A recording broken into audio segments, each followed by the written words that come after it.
दो देशों के रिश्ते सिर्फ हाथ मिलाने से मजबूत नहीं होते। उनकी असली ताकत उन फैसलों में होती है जो आने वाले कई दशकों की दिशा तय करते हैं।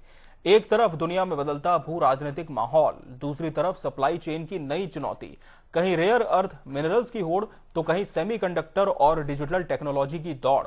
ऐसे समय में भारत और इंडोनेशिया सिर्फ दोस्ती की बात नहीं कर रहे, बल्कि भविष्य की साझेदारी का मजबूत खाका भी तैयार कर रहे हैं।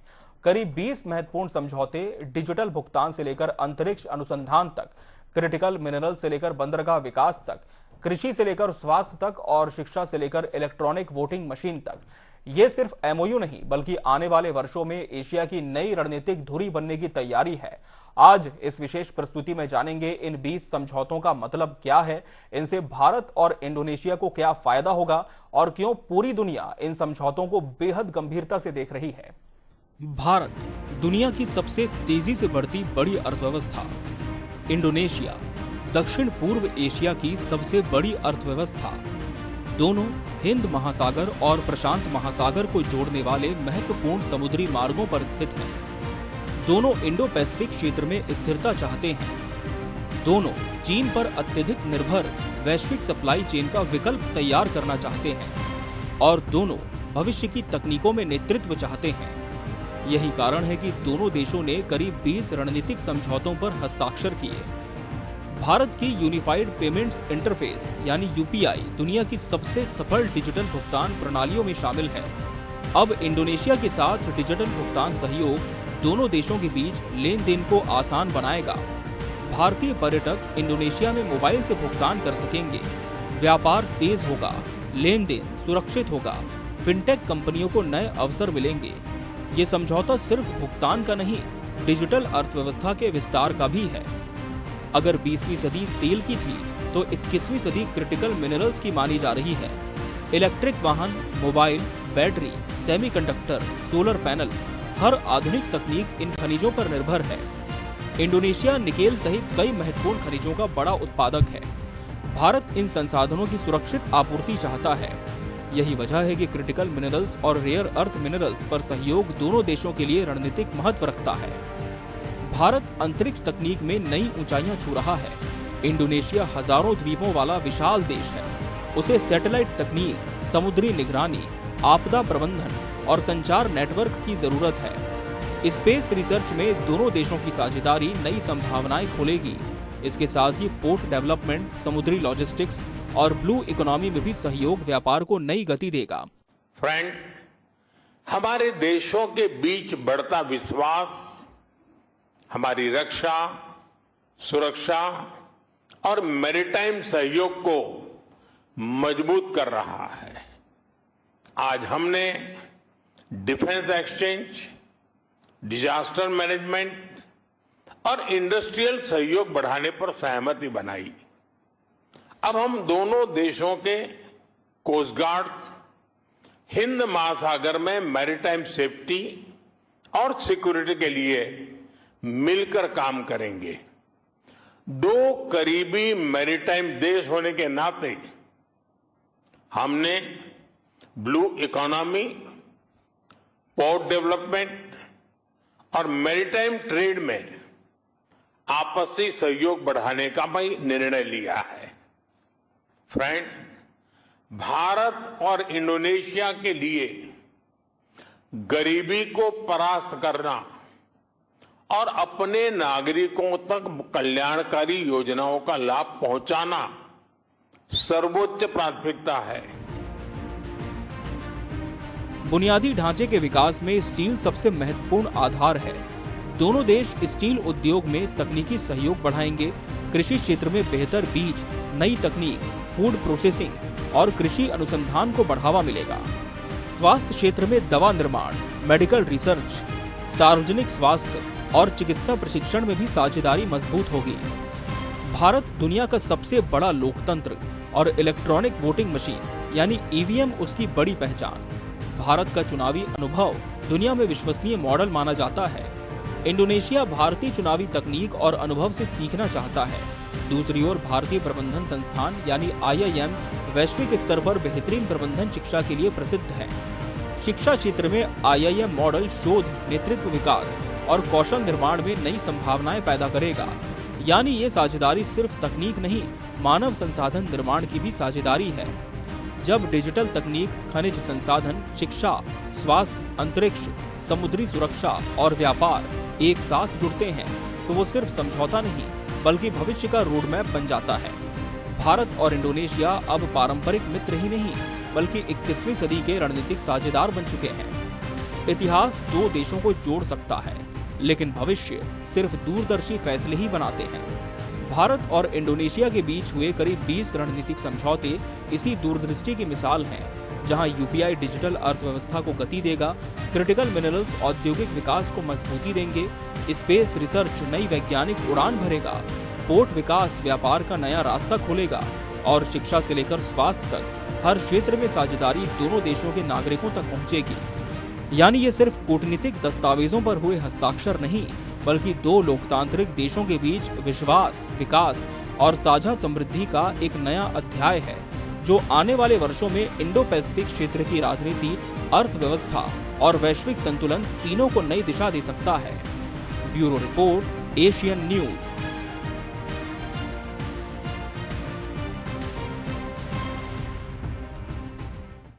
इक्कीसवीं सदी की सबसे बड़ी जंग सिर्फ सीमाओं पर नहीं लड़ी जा रही, अब मुकाबला समुद्रों पर है, व्यापारिक जहाजों की सुरक्षा पर है, सप्लाई चेन की मजबूती पर है और हिंद प्रशांत क्षेत्र में रणनीतिक संतुलन बनाए रखने पर है। यही वजह है कि भारत और इंडोनेशिया अब सिर्फ सांस्कृतिक या आर्थिक साझेदार नहीं बल्कि समुद्री सुरक्षा के भी मजबूत सहयोगी बन रहे हैं। एक तरफ दुनिया की सबसे तेज सुपरसोनिक क्रूज मिसाइलों में शामिल ब्रह्मोस, दूसरी तरफ इंडो पैसिफिक में साझा सुरक्षा और आतंकवाद के खिलाफ एकजुट आवाज, ये तीनों मिलकर भारत और इंडोनेशिया के रिश्तों को नई रणनीतिक ऊंचाई पर ले जा रहे हैं। इस विशेष प्रस्तुति में जानेंगे क्यों ब्रह्मोस सौदा महत्वपूर्ण माना जा रहा है, हिंद प्रशांत क्षेत्र में दोनों देशों की भूमिका क्या है और आतंकवाद के खिलाफ साझा संकल्प पूरी दुनिया के लिए क्या संदेश देता है। भारत हिंद महासागर की प्रमुख शक्ति, इंडोनेशिया प्रशांत और हिंद महासागर को जोड़ने वाले समुद्री मार्गों का संरक्षक। दोनों देशों की भौगोलिक स्थिति उन्हें इंडो पैसिफिक क्षेत्र का स्वाभाविक साझेदार बनाती है। दुनिया के बड़े हिस्से का समुद्री व्यापार इन्हीं मार्गों से होकर गुजरता है। यदि इन समुद्री रास्तों की सुरक्षा प्रभावित होती है तो पूरी वैश्विक अर्थव्यवस्था पर असर पड़ सकता है। यही कारण है कि भारत और इंडोनेशिया रक्षा सहयोग को नई प्राथमिकता दे रहे हैं। भारत की रक्षा तकनीक का सबसे बड़ा प्रतीक ब्रह्मोस सुपरसोनिक क्रूज मिसाइल ध्वनि की गति से कई गुना तेज, सटीक निशाना और समुद्र से लेकर जमीन तक हर मोर्चे पर प्रभावी। भारत और इंडोनेशिया के बीच करीब 2500 करोड़ के संभावित ब्रह्मोस समझौते को अंतिम रूप देने की प्रक्रिया तेज हो चुकी है। ये सौदा पूरा होता है तो ये भारत की रक्षा निर्यात को नई गति देगा, साथ ही इंडोनेशिया की समुद्री सुरक्षा क्षमता भी मजबूत होगी। ब्रह्मोस सिर्फ एक मिसाइल नहीं बल्कि विश्वसनीय प्रतिरोध क्षमता का प्रतीक है। ये सौदा दोनों देशों के बीच विश्वास और रणनीतिक सहयोग का भी संकेत है। बीते वर्षों में भारत और इंडोनेशिया के संबंधों में एक नई ऊर्जा, एक नया विश्वास और एक नई गहराई आई है। 2018 में बनी हमारी कॉम्प्रिहेंसिव स्ट्रेटेजिक पार्टनरशिप आज एक नई उड़ान ले रही है। हम डेवलपमेंट, सिक्योरिटी, टेक्नोलॉजी, कल्चर और एजुकेशन हर क्षेत्र में महत्वपूर्ण कदम बढ़ा रहे हैं। मुझे विश्वास है आज से भारत इंडोनेशिया साझेदारी का एक सुनहरा अध्याय शुरू होगा और इस सुनहरे अध्याय का बहुत बड़ा सकारात्मक प्रभाव 21वीं सदी की दुनिया पर होगा, पूरी मानवता पर होगा। फ्रेंड्स, हमारे देशों के बीच बढ़ता विश्वास हमारी रक्षा, सुरक्षा और मैरीटाइम सहयोग को मजबूत कर रहा है। आज हमने डिफेंस एक्सचेंज, डिजास्टर मैनेजमेंट और इंडस्ट्रियल सहयोग बढ़ाने पर सहमति बनाई।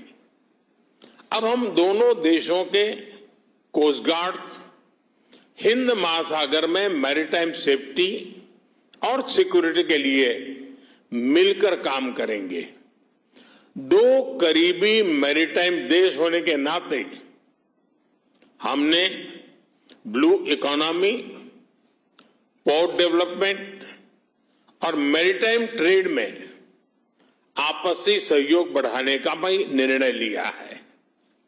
फ्रेंड्स, भारत और इंडोनेशिया के लिए गरीबी को परास्त करना और अपने नागरिकों तक कल्याणकारी योजनाओं का लाभ पहुंचाना सर्वोच्च प्राथमिकता है।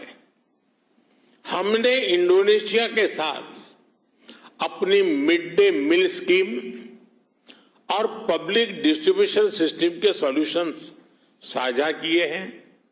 अब हम इस सहयोग को नेक्स्ट लेवल पर लेकर जा रहे हैं। हमारा हेल्थ कोऑपरेशन दोनों देशों में क्वालिटी हेल्थ सर्विस सुनिश्चित करने में अहम योगदान देगा। आज हुए एग्रीमेंट से भारत की हाई क्वालिटी और किफायती दवाइयां इंडोनेशिया के नागरिकों को और सहजता से उपलब्ध होगी। इंडो पैसिफिक दुनिया का सबसे महत्वपूर्ण राजनीतिक क्षेत्र बन चुका है। यहीं से वैश्विक व्यापार का बड़ा हिस्सा गुजरता है। ऊर्जा आपूर्ति, कंटेनर जहाज और अंतर्राष्ट्रीय सप्लाई चेन सब इसी क्षेत्र पर निर्भर हैं। भारत और इंडोनेशिया दोनों ने समुद्री सुरक्षा, नेविगेशन की स्वतंत्रता, अंतर्राष्ट्रीय कानूनों के सम्मान और शांतिपूर्ण समुद्री व्यवस्था के प्रति अपनी प्रतिबद्धता दोहराई है। दोनों देशों का मानना है कि समुद्र प्रतिस्पर्धा का नहीं, सहयोग का माध्यम होना चाहिए। भारत और इंडोनेशिया दोनों को प्रमुख समुद्री शक्तियों के रूप में देखा जाता है। दोनों देशों की नौसेनाएं संयुक्त अभ्यास, सूचना साझा करने, समुद्री निगरानी और आपदा राहत अभियानों में सहयोग बढ़ा रही हैं। अंडमान निकोबार और इंडोनेशिया के संभाग क्षेत्र की रणनीतिक स्थिति दोनों देशों के समुद्री सहयोग को और अधिक महत्वपूर्ण बनाती है। ये साझेदारी सिर्फ रक्षा तक सीमित नहीं, बल्कि समुद्री अर्थव्यवस्था, ब्लू इकोनॉमी और मानवीय सहायता तक फैली हुई है। आतंकवाद आज दुनिया की सबसे बड़ी सुरक्षा चुनौतियों में से एक है। भारत लंबे समय से सीमा पार आतंकवाद का सामना करता रहा है। इंडोनेशिया भी चरमपंथी हिंसा की घटनाओं का अनुभव कर चुका है। इसलिए दोनों देशों ने आतंकवाद, कट्टरपंथ, आतंकी वित्तपोषण और अंतर्राष्ट्रीय अपराधों के खिलाफ मिलकर काम करने की प्रतिबद्धता जताई है। खुफिया जानकारी साझा करना, क्षमता निर्माण और कूटनीतिक सहयोग इस साझेदारी के महत्वपूर्ण आधार बन रहे हैं। ये संदेश स्पष्ट है, आतंकवाद किसी एक देश की समस्या नहीं, बल्कि पूरी दुनिया की चुनौती है। एक समय था जब भारत रक्षा उपकरणों का बड़ा आयातक माना जाता था, लेकिन अब तस्वीर बदल रही है। स्वदेशी रक्षा उत्पादन, नई तकनीक और मेक इन इंडिया भारत को रक्षा निर्यातक देशों की श्रेणी में तेजी से आगे बढ़ा रहे हैं। ब्रह्मोस जैसे रक्षा उत्पाद दुनिया में भारत की तकनीकी क्षमता और रणनीतिक विश्वसनीयता दोनों को मजबूत कर रहे हैं। समुद्र सिर्फ पानी का विस्तार नहीं, बल्कि विश्व व्यापार की धड़कन है और उनकी सुरक्षा विश्व शांति की सबसे बड़ी जरूरत। भारत और इंडोनेशिया इसी सोच के साथ अपने रिश्तों को नई रणनीतिक ऊंचाई दे रहे हैं। ब्रह्मोस जैसे अत्याधुनिक रक्षा सहयोग, इंडो पैसिफिक में साझा दृष्टिकोण और आतंकवाद के खिलाफ स्पष्ट प्रतिबद्धता ये दिखाती है कि दोनों लोकतांत्रिक देश सिर्फ अपने हितों की रक्षा नहीं, बल्कि एक सुरक्षित, स्थिर और नियम आधारित अंतर्राष्ट्रीय व्यवस्था के निर्माण में भी महत्वपूर्ण भूमिका निभाना चाहते हैं। यानी ये साझेदारी सिर्फ आज की नहीं, बल्कि आने वाले दशकों की सुरक्षा, स्थिरता और सामरिक संतुलन की मजबूत नींव है। Bureau report, Asian news. कल्पना कीजिए, एक भव्य पुराना मंदिर जहां भारतीय संस्कृति की गूंज सुनाई देती है, जहां संस्कृत के श्लोकों की प्रतिध्वनि आज भी पत्थरों में कैद है, जहां रामायण सिर्फ एक ग्रंथ नहीं बल्कि जीवन का हिस्सा है। और उसी मंदिर में भारत के प्रधानमंत्री और दुनिया के सबसे बड़े मुस्लिम बाहुल्य देश के राष्ट्रपति एक साथ पहुंचते हैं, एक साथ विरासत को नमन करते हैं, एक साथ भविष्य की नई इबारत लिखते हैं। ये सिर्फ एक मंदिर का दौरा नहीं, ये हजार वर्षों से चले आ रहे उस सांस्कृतिक रिश्ते का पुनर्जागरण है जिसने समुद्रों को पार कर दो सभ्यताओं को एक सूत्र में बांध दिया। इस विशेष प्रस्तुति में हम बताएंगे कि कैसे प्रम्बानन मंदिर भारत और इंडोनेशिया के रिश्तों का नया केंद्र बन गया, क्यों भारतीय पुरातत्व सर्वेक्षण इस मंदिर के संरक्षण में भूमिका निभाएगा, कैसे भगवान शिव, रामायण, महाभारत और भारतीय संस्कृति आज भी इंडोनेशिया की पहचान का हिस्सा हैं और क्यों ये यात्रा कूटनीति से कहीं अधिक सभ्यता की वापसी मानी जा रही है। भारत और इंडोनेशिया दो देश जिनके बीच हजारों किलोमीटर का समुद्र है, लेकिन इतिहास की दूरी लगभग शून्य है। 7वीं से 13वीं शताब्दी के बीच भारतीय व्यापारी, संत, विद्वान और कलाकार समुद्री रास्तों से इंडोनेशिया पहुंचे। उनके साथ पहुंची संस्कृत, सनातन संस्कृति, रामायण, महाभारत, शिव, विष्णु, गणेश और भारतीय स्थापत्य कला। धीरे धीरे जावा, बाली, सुमात्रा और कई द्वीप भारतीय सांस्कृतिक प्रभाव से समृद्ध होने लगे। यहीं से जन्म हुआ दुनिया के सबसे भव्य हिंदू मंदिर परिसरों में से एक प्रम्बानन मंदिर का। प्रम्बानन सिर्फ एक मंदिर नहीं, पत्थरों में लिखा हुआ इतिहास है। करीब 1000 वर्ष पहले इसका निर्माण मातरम साम्राज्य के दौरान हुआ। पूरा मंदिर परिसर त्रिमूर्ति को समर्पित है। सबसे ऊंचा मंदिर भगवान शिव का करीब 47 मीटर ऊंचा। इसके अलावा भगवान विष्णु और भगवान ब्रह्मा के मंदिर, चारों ओर सैकड़ों छोटे छोटे मंदिर, पत्थरों पर उकेरी गई अद्भुत नक्काशी और रामायण की पूरी कथा दीवारों पर जीवंत दिखाई देती है। यही वजह है कि यूनेस्को ने इसे विश्व धरोहर घोषित किया। भारत के प्रधानमंत्री और इंडोनेशिया के राष्ट्रपति प्रबोवो सुबियांतो संयुक्त रूप से प्रम्बानन मंदिर पहुंचे। दोनों नेताओं ने मंदिर परिसर का भ्रमण किया, विरासत को नमन किया और सांस्कृतिक संबंधों को नई दिशा देने का संदेश दिया। ये दृश्य पूरी दुनिया के लिए एक संदेश था। धर्म अलग हो सकते हैं, लेकिन सभ्यताएं मानवता को जोड़ती हैं। भारत और इंडोनेशिया इसी साझा विरासत को 21वीं सदी में नई पहचान दे रहे हैं। इस यात्रा का सबसे महत्वपूर्ण परिणाम एक ऐतिहासिक समझौता रहा। भारतीय पुरातत्व सर्वेक्षण यानी ASI अब प्रम्बानन मंदिर के संरक्षण, संरचना और संरक्षण तकनीक में तकनीकी सहयोग देगा। भारत दुनिया भर में ऐतिहासिक धरोहरों के संरक्षण में अपनी विशेषज्ञता के लिए जाना जाता है। अब वही अनुभव प्रम्बानन मंदिर को नई मजबूती देगा। यह 1000 साल पुराने रिश्तों को फिर से संवारने का प्रयास है। इंडोनेशिया के इस पवित्र टेम्पल में आता हूं, मैं देख रहा था एक ही गुंज, महामृत्युंजय जाप यहाँ हो रहा था। ओम नमः शिवाय का उच्चारण हर कोई कर रहा था। ये अपने आप में हृदय को स्पर्श करने वाला था। और मैं देख रहा हूं कि योग्यकार्ता के इस भव्य मंदिर कॉम्प्लेक्स में अब जब हम पुनर्निर्माण का काम करने जा रहे हैं और ये यूनेस्को का वर्ल्ड हेरिटेज है, मुझे पूरा विश्वास है आज के बाद भारत के यात्री तो यहां जरूर आएंगे।